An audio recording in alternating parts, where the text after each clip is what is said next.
Perkenalkan, nama saya Muhammad Sarul Gunawan, asal Satuan 11 Kehutanan 2. Jadi di sini saya akan mempresentasikan hasil praktik kerja lapangan saya tentang pembibitan tanaman sengon atau sering juga disebut Paracereanthus falcataria. Kita langsung saja ke bab 1. Latar belakang masalah. Pembibitan merupakan proses untuk menumbuhkan dan mengembangkan benih kecambah menjadi bibit yang siap untuk ditanam. Pemilihan bahan tanam atau bibit dan pemahaman terhadap sifat dan karakteristik bibit merupakan faktor penting keberhasilan kegiatan budidaya tanam. Sengon merupakan salah satu tumbuhan yang dapat memperbaiki kesuburan lahan. Sengon juga penghasil kayu produktif. Kebutuhan kayu di Indonesia senantiasa meningkat setiap tahun. Tidak hanya untuk kebutuhan perumahan rakyat, kayu juga dibutuhkan oleh berbagai industri lainnya, seperti industri kayu lapis dan kertas. Saat ini sengon menjadi primadona baru dalam dunia perkayuan. B. Rumusan masalah. Untuk mengarahkan pembahasan, maka penulis merumuskan permasalahan yang dibahas pada makalah ini sebagai berikut. Bagian 1.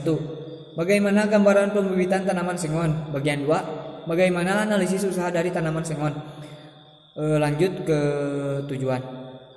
Penulisan makalah ini bertujuan: bagian 1 untuk mengetahui pembibitan tanaman sengon. Bagian 2 untuk mengetahui bagaimana cara analisis usaha tanaman sengon.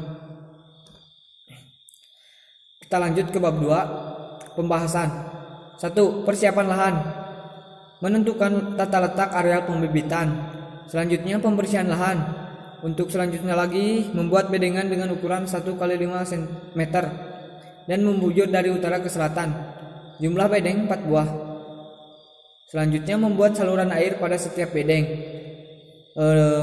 Kita lanjut ke perlakuan pendahuluan pada benih.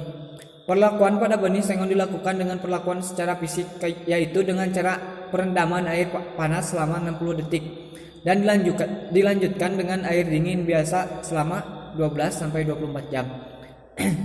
Kita lanjut ke bagian selanjutnya, penaburan. Penaburan dilakukan pada bak tabur, adapun media yang digunakan media pasir yang telah diayak dengan membuat larikan. Jarak antara larikan 5 cm dan kedalaman larikan minimal 2 cm.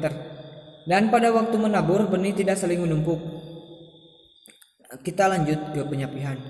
Kegiatan penyapihan dilakukan setelah kecambah berumur 7-10 hari. Penyapihan yaitu memindahkan bibit siap sapih dari bak tabur ke dalam polybag yang telah diisi media tanah dan kompos. Teknik kegiatan penyapihan sebagai berikut. 1. Menyiapkan polybag ukuran 10 x 15 cm dan bagian samping dilubangi yang sudah terisi dengan media tanam. Bagian 2. Kecambah yang dipindahkan menggunakan alat ke dalam media yang telah dibuat lubang tanam. Setiap polybag ditanam 1 kecambah sengon. Setelah itu dilakukan penyiraman sampai jenuh, tapi jangan sampai merusak kecambah yang telah ditanam. Kita lanjut ke bagian selanjutnya, pemeliharaan. Bagian 1. Penyiraman yang dilakukan setiap pagi dan sore hari. Bagian 2. Pemupukan. Bagian 3. Penyulaman. Bagian 4. Penyiangan. Dan terakhir, bagian 5. Pengendalian hama dan penyakit. Kita lanjut ke bab selanjutnya, bab penutup. Simpulan. Kayu sengon mempunyai daya tarik tersendiri bagi konsumen.